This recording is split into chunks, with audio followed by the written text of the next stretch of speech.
तो ये इसमें घबराने या डरने ऐसी कोई बात नहीं है। ये काल चक्र है, समय चक्र है। उत्थान और उत्थान के बाद पतन और पतन के बाद फिर उत्थान, ये सृष्टि का क्रम है। तो एक समय हमारा भारत विश्वगुरु था, तो एक समय ऐसा भी कालखंड देखा, अब पुनः उत्थान की ओर जा रहे हैं। जय हरिवंश। सभी लोग आप सभी इस लोगों भारत को भूमि जय जय को राधे। प्रणाम करिए। और ऐसी भारत भूमि किसी भी प्रांत में नहीं है जो इस भारत की मिट्टी है। ये हर कड़कड़ मिट्टी पूजनीय है और इस मिट्टी को आप अपने दिल से लगा के रखें। मेरा यही मानना है कि ऐसे मुखार बिंदु से हम तुम बातें सुन करके अपने जीवन को कृतज्ञ करें और जीवन को बलिदान दें। कभी भी किसी भी असहाय व्यक्ति को परेशान ना करें, यही मेरा मानना है। ज्ञान कब तक हम अर्जित कर पाएंगे अपने अंदर, ज्ञान को हम कब तक हासिल कर पाएंगे? देखो, ज्ञान को हासिल करने की अगर बात करो तो रामचरितमानस में एक कव्वाली आई है कि ज्ञान पंथ कृपाण कै धारा और परति खगेश न पावहीं पारा। तो ज्ञान के पार नहीं जाया जा सकता। ज्ञान बहुत अनंत है और हमारे लिए बहुत जीवन छोटा है। और वो ज्ञान पंथ कृपाण का धारा, तलवार की धार के ऊपर चलना होता है ज्ञान को अर्जित करने के लिए, तब ज्ञान अर्जित होता है।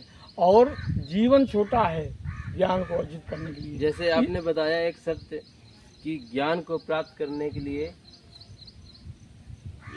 तलवार के ऊपर बताया। हाँ, कृपाण का धारा परत खगेश न पावहीं पारा।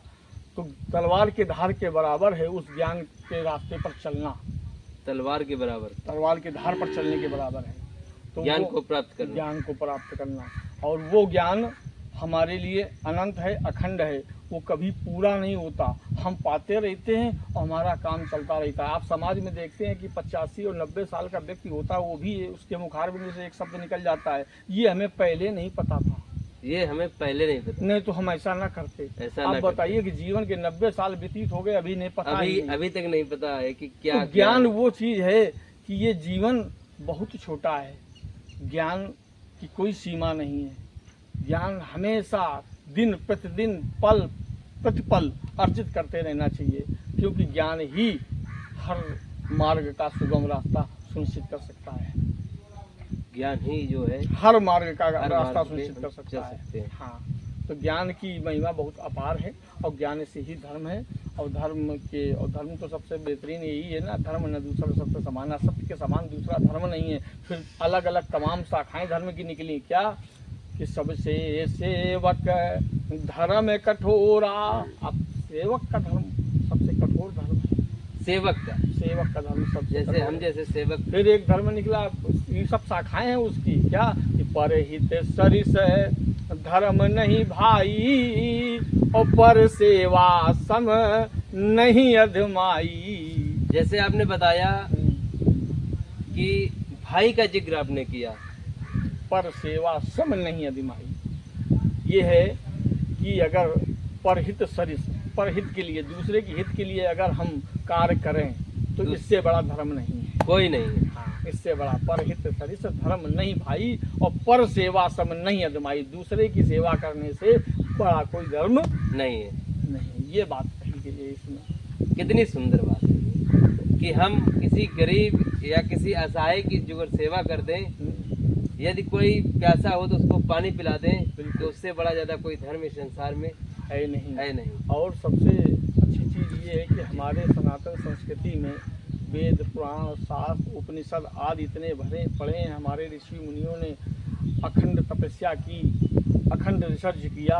उस रिसर्च के बल पर हमें कुछ प्राप्त है, तो उनको हम ले करके चलें, उनके मार्गों को हम प्रशस्त करें, जिससे इस धरा का जो भारत भूमि है, जो अखंड भूमि है, जिसे हम भारत माता कहते हैं। विश्व के किसी भी देश को माता नहीं कहा जाता। माता नहीं कहते, माता तो केवल भारत माता है। भारत माता, भारत देश है तो ये भारत माता और है। भारत के लोग भी कैसे हैं कि इतनी ममता नदियों को है जिन्हें माता कह के बुलाते हैं, और इतना आदर इंसान तो क्या पत्थर भी पूजे। जाते हैं। ये हमारा देश है। ये भारत देश। लेकिन इसी देश ने वो कालखंड भी देखा, क्या वो कालखंड जिस समय हमारे धर्म ग्रंथ ईंधन के बलदे जलते थे, जिस हमारे धर्म ग्रंथ हाँ, जिस ईंधन के रूप में जलाए गए। जलाए गए। नालंदा ये किसने जलाया? नालंदा यूनिवर्सिटी का इतिहास पढ़िए आप, सालों साल जलती रही। विश्व गुरु हुआ करता था भारत, जली। जिस समय देव प्रतिमाओं पर निस्संग हथौड़े चलते थे, वो कालखंड भी देखा है हमारी इस भूमि में। जिस समय गरीबों के घर में नित आग लगाई जाती थी, गरीबों के घर में। हाँ, नित आग लगाई जाती थी। जिस समय साधु महात्माओं